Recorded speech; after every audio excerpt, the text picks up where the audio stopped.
Welcome to the Banking with Life podcast. I'm your host, James Neathery, and I'm excited to share with you that we've created a new series. This is a topical series where we've taken previously recorded clips, compiled them by topic, idea, and particular concepts within the infinite banking footprint and the financial world broadly.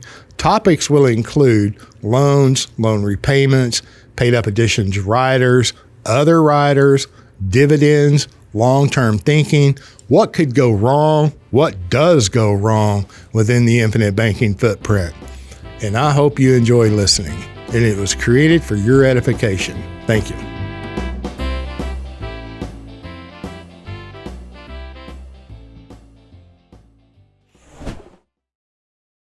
I think I would encourage everyone to read it. If you have any interest in this idea of putting money, i.e. paying a premium for life insurance. Why else would you be listening? I mean, at the end of the day, if you're listening to hours and hours and hours of content, right, you obviously have an interest in either becoming your own banker or the infinite banking concept, whatever it happens to be. Like you're kind of narrowing down, like focusing on getting excited about. Educate yourself. Like I think we really should just say this. I think it starts with Nelson's book. And I know we maybe say this every podcast or every other podcast, it goes back to Nelson's book. I don't understand how people can pay ridiculous sums of money and not read Nelson's book. I don't either. It makes no sense to me. I mean, I would have that thing. I would have Nelson's book. I don't want to say memorized, but I mean, dang near the points of the book. At least you should be comfortable with it. And if it's used initially as educational, this is a great concept or an interesting concept, and you read it, it's either going to resonate or not. Maybe it does now, maybe it does later. Mm-hmm. But if you're paying premium, I mean, that's a resource that shouldn't be left out. Yeah. And that brings me to a point that I'm truly thankful for, my relationship with the Creator, the one who created the universe. And I'll say that in knowing full well that, there may be atheists or people who hate Christians or whatever. And it's like, God bless you. You can believe and do what you want. I'm not called to be a preacher, or you'd probably know my name if I was.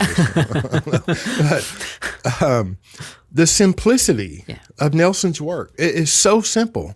I don't know how many times over the years I've given plenty of presentations, and simplicity is always somewhere in the conversation, if not in the title. Fair.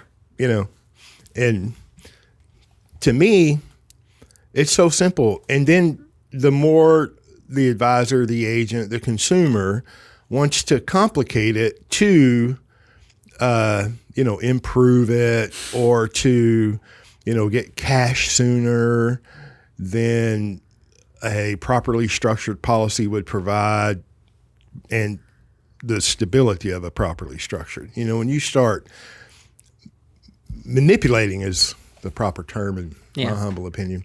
When you start manipulating structures of a life insurance contract,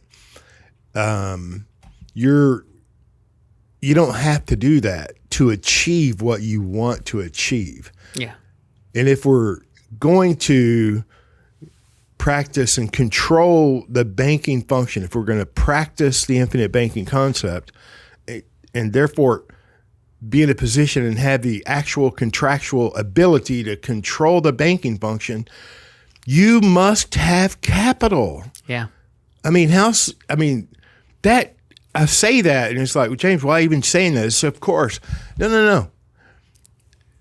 The proper, disciplined, on purpose, with intent, effort of capital formation. Yeah. And capital accumulation in an entity that you own and control right? You may not own it, and so how simple is that? It's pretty simple. But it takes understanding, and more knowledge. I'm not saying like you don't understand, or you're ignorant. I'm not saying that, although there's nothing wrong with ignorance, it can be corrected. Yeah. just have an understanding of the simple work that Nelson did without the complications. You will achieve everything that you want if the infinite banking concept resonates with you. So if the idea of the infinite banking concept has any interest to you and you go down that path, my encouragement would be go to the sources, the original sources, R. Nelson Nash, Becoming Your Own Banker. Not any other book by any other name. Becoming Your Own Banker. That book is where you should start. 92 pages, big print, lots of illustrations. It's an easy read. It'll insult a lot of PhDs. It'll insult the individual that may have a master's or a bachelor's. You know, I've seen them insulted personally. The simplicity of Nelson's work, right? Okay, well, I scratched my head on that one, but God bless them. And then his second book, Building Your Warehouse of Wealth. Go to the source is my encouragement. If the infinite banking idea, the infinite banking concept, the idea that you can become your own banker, the potential interest that you may have in learning whether or not you can control the banking function and what it would mean to you, your family, and your progeny by controlling the banking function, if you have any interest in that. Those two books. And then he also has available, there is a 6.5-hour video available digitally or, you know, with the DVD, the old plastic in your game box. 6.5 hours. R. Nelson Nash himself, not his followers, not people who have read and want to rewrite and bastardize his work. No, from the author and the creator himself. So go there. That's how, in my belief and understanding, and in my encouragement, that's how you would discover whether or not the infinite banking concept would be of any interest to you.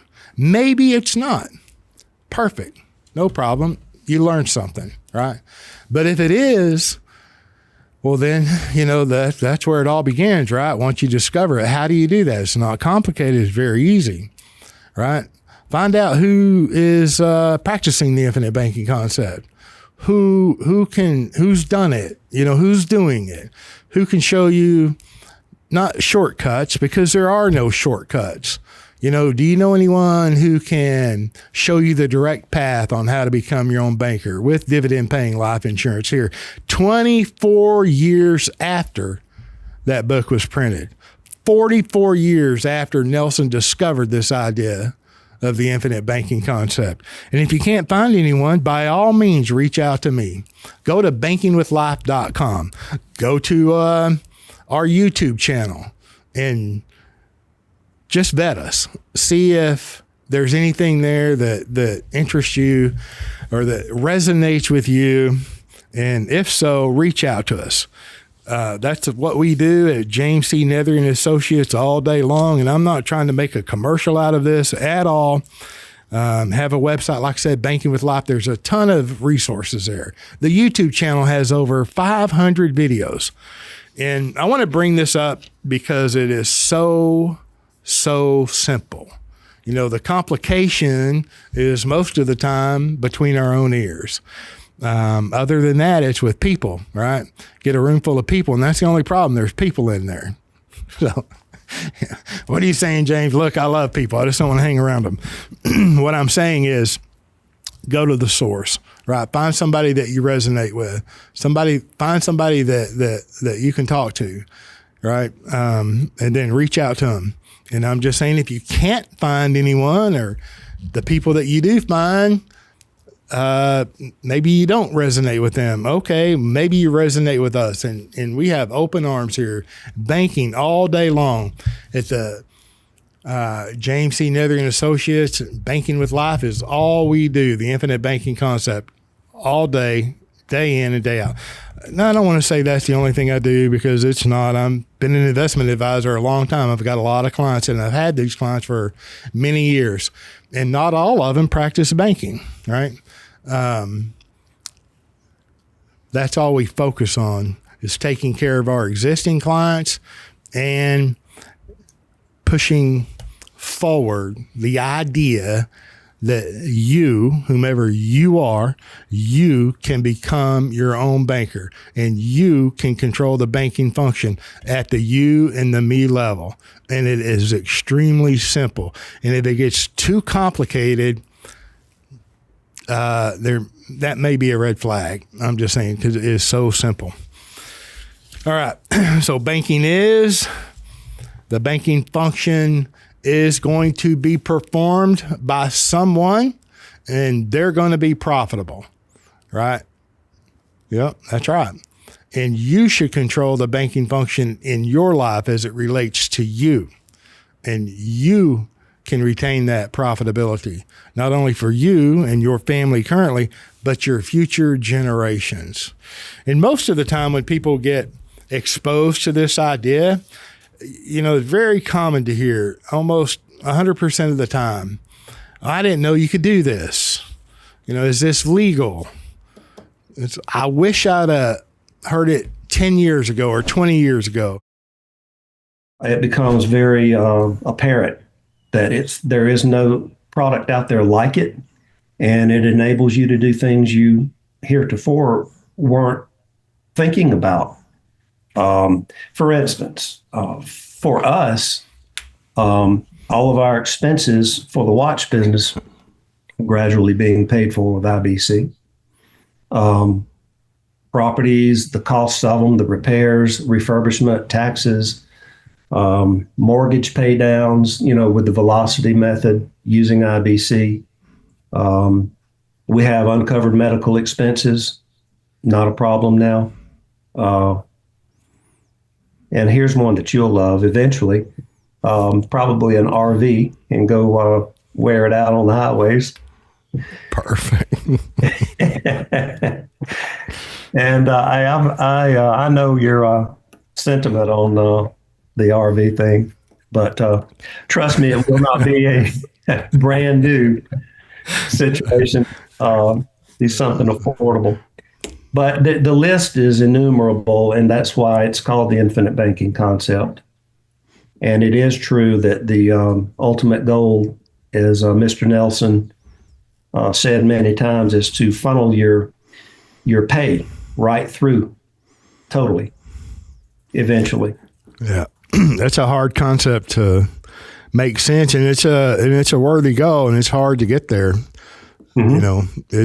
It can be a challenge getting there, and especially if you try to take shortcuts, try to get it all in there the first year, and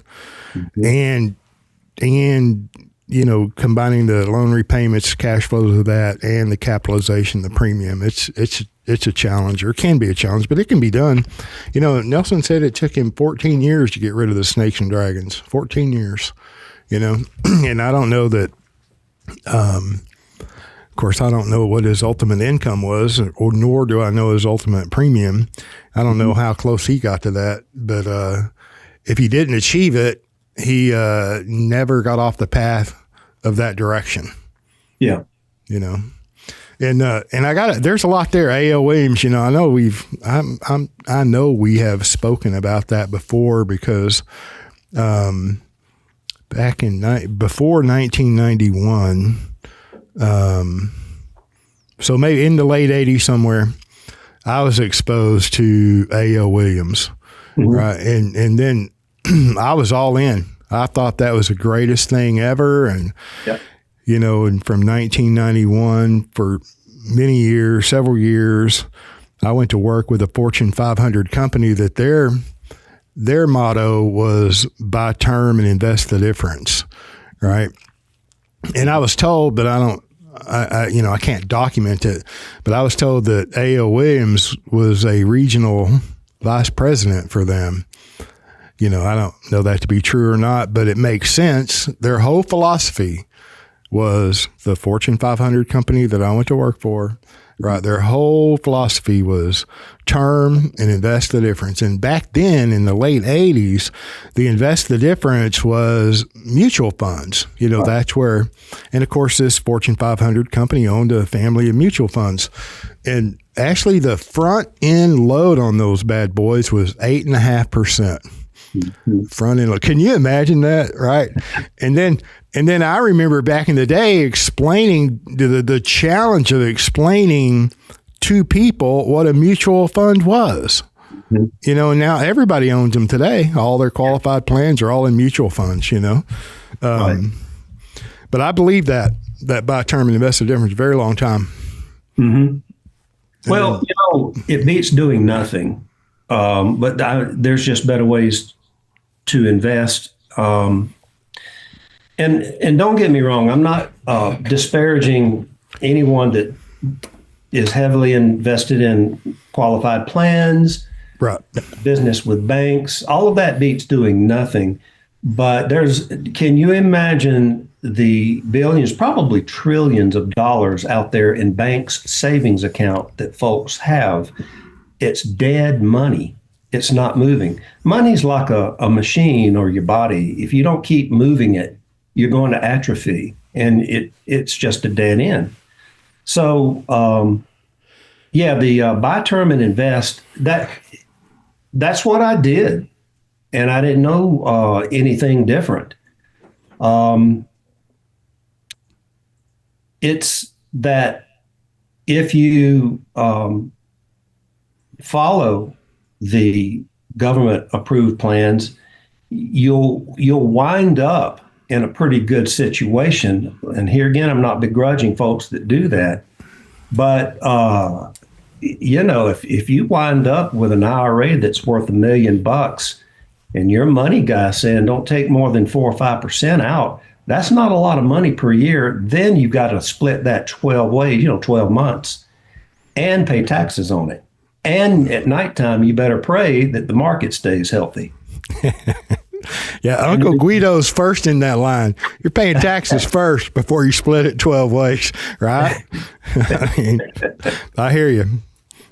So I've never been a big fan of qualified plans. That's why I got involved in real estate. There's so many benefits to it if you work it right.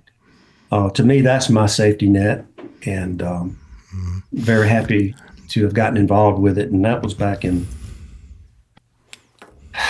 2001. So that's been a minute. That's been a minute. You know, I've spoke at different real estate groups in the past, and I would ask a real estate investor, what's the main what's the main reason or reasons you invest in real estate? What is that? Why do you do that? And they'd kind of wonder and ponder, and they'd come up with an answer. And so, well, let me see if I can answer the question. I know I asked the question, but let me see if I can answer the question before, and see how close I am before you do. They're like, okay. And I say, well, it's private property, right? Yeah. And it produces cash flows. Yeah. And it's an appreciating asset. Yeah. And there's a deferred benefit. When you sell it, you're going to get more than they're like, yep. And I said, some of the characteristics of the infinite banking concept in life insurance? It's a private asset. It's a cash flowing asset. It's an appreciating asset. And there's a deferred benefit. The characteristics are very similar. Not all of them, I get it. I mean, you don't have renters and repairs and all that, but those are all cash flows, Mm-hmm.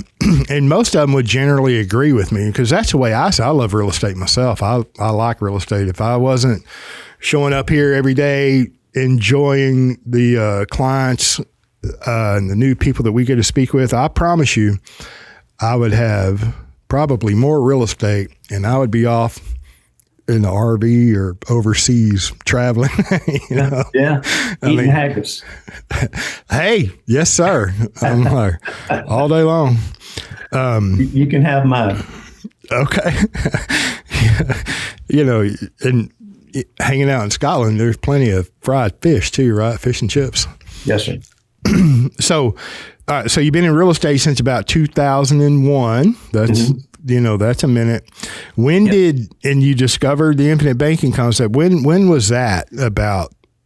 when you discovered it? December of 21, because we initiated the policy in 22.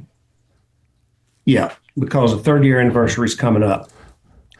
So, for me, I kind of vet everything and kind of pick it apart before I obligate or try to. And I couldn't find any substantial holes in the IBC model.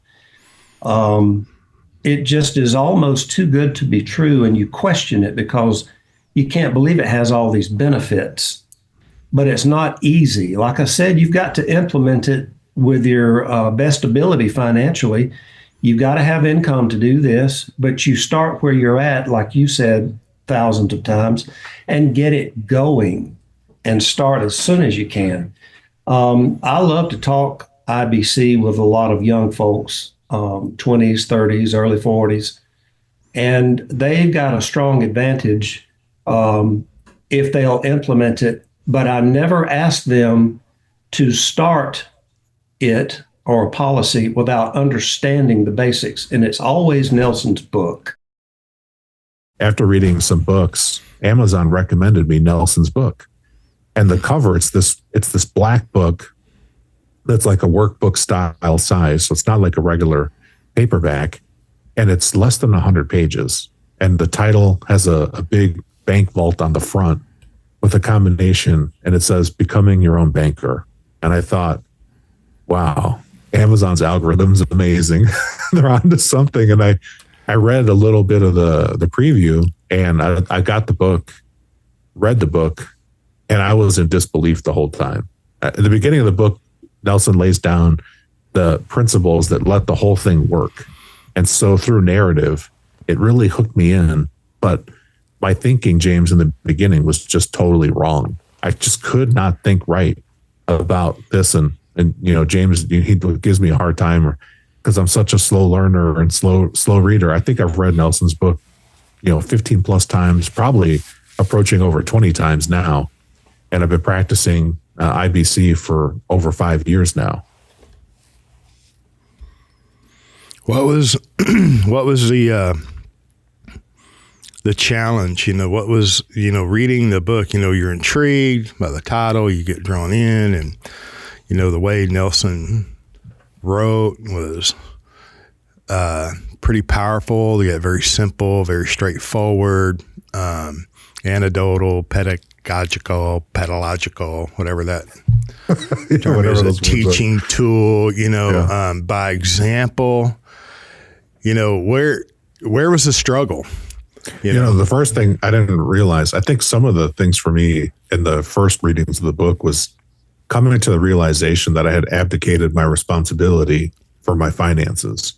And for me, being so strong-willed, that was really hard to swallow, that I had willingly or unwillingly given up control of what happens to the cash in my life. And that was tough. That was really tough to swallow, and it was undeniable.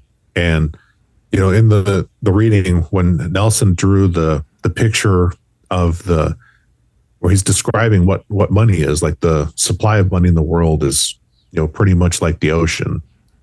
And he talks about creating a small harbor where water can come in and flow through your system before flowing out. That was a really eye-opening thing that I never realized. Like, I was just having money come in and I was letting other people, do well with my money, like in 401k or stock market, or nobody saves in our generation, James, nobody saves money in the bank because you don't get anything for it. I remember before the rates did what they did, I think savings rates were like 0.05%, and then bank fees would still crush all of that money, and they wouldn't even send you a 1099 for interest because you didn't make anything after the fees. Yeah. And that's that. But now that's starting to change now as the prime rate's going up. But that was hard. I wasn't being responsible. I was just doing what everybody else was doing. And Nelson said it so beautifully in the book about how if you just do what everybody else is doing, you'll be like everybody else, and you'll have that average experience. Whereas now I'm doing something that I never find people in the wild, James, that are doing this and that have this type of attitude, because the predominant type of thinking is to just do what everybody else does. And there's some presuppositions on that, like paying taxes are good. And people that don't do their history, see what happened in 1913 before the United States, started income tax. And prior to that time, our government was having surpluses, budgetary surpluses, and we were able to, join in the war earlier that time because we weren't broke. Now, if our government had been broke, and yes, they raised taxes and did some more stuff afterwards, but before that, it was a totally different country. Yeah. The Federal Reserve started in 1913. You can't have a world war, Felipe, without a central bank. I know. It's funny how World War I started within like maybe 6 months of the creation of the Federal Reserve in 1913. Yeah, there's a lot of memes that I've come across on the internet, James, because I'm a child of the internet. I built my first computer in 1994, and I've built dozens of computers since. And even though I work in construction, I still do a lot of stuff with technology and tech. And your AV ninja, Justin, and I really nerded out on some codecs and some stuff that you probably were shocked at, like how much I knew about podcasting. But I think people don't realize, and this was something for me too. Like I remember being in school at university, taking some liberal arts courses and hearing this phrasing of fiat currency, and not really looking into it. And I didn't look into it until after I started studying like what Nelson put down in his book. And the other thing that I really love about Nelson's book is that he gives you a list of books to read after. He's like, if you want to learn more about, stocks, here's some books that you should study. And he said, you shouldn't get into something that you don't understand. Nelson's first book, Becoming Your Own Banker, 92 pages, big print, lots of illustrations, some blank pages, very simple read. It's an easy read, very conceptual. And, let's see, he was a life insurance agent in 1964. Prior to that, he was a forester. He was an economist from 1947, and a real estate investor. And so he printed that book in 2000, Becoming Your Own Banker. So I know I should be better at numbers, but let me bring up a bit of a calculator here. So he printed the book in 2000. He quit writing life insurance outside of his family, right? And but he was still in the life insurance business because he still wrote policies for his family in 2000. But between 1964 and 2000, when that book was printed, that's 36 years. All right. And so 36 years, he was a forester for almost 10. He's an Austrian economist since 1947 and a real estate investor. And so all of that history, all of that experience, all rolled up into a 92-page book, right? And it's legitimately an easy read. And my point here is I talk an awful lot about the infinite banking concept and life insurance, but no one can convey, if it took you 3 hours to read that book, I don't know of anyone that could convey that much knowledge in 3 hours. I just don't.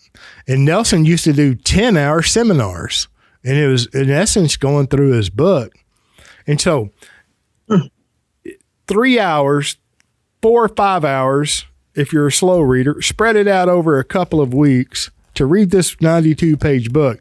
And the amount of experience and knowledge with the background of life insurance, real estate, forestry, Austrian economics, that one could draw out of that book is just hard to beat.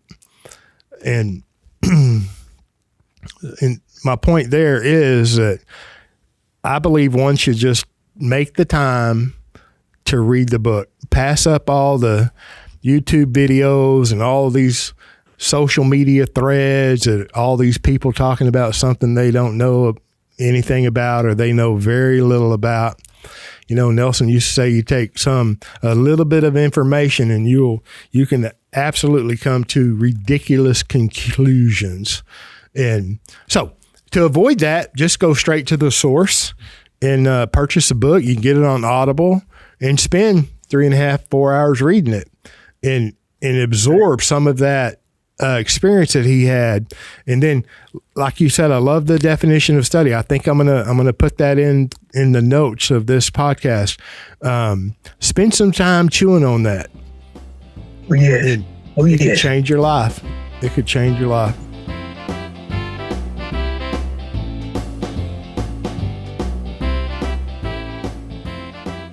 Thank you for joining us on the Banking with Life podcast. If you're watching on YouTube, make sure to like and subscribe and click on that little notification bell. Otherwise, join us on Apple Podcasts and Stitcher for weekly content.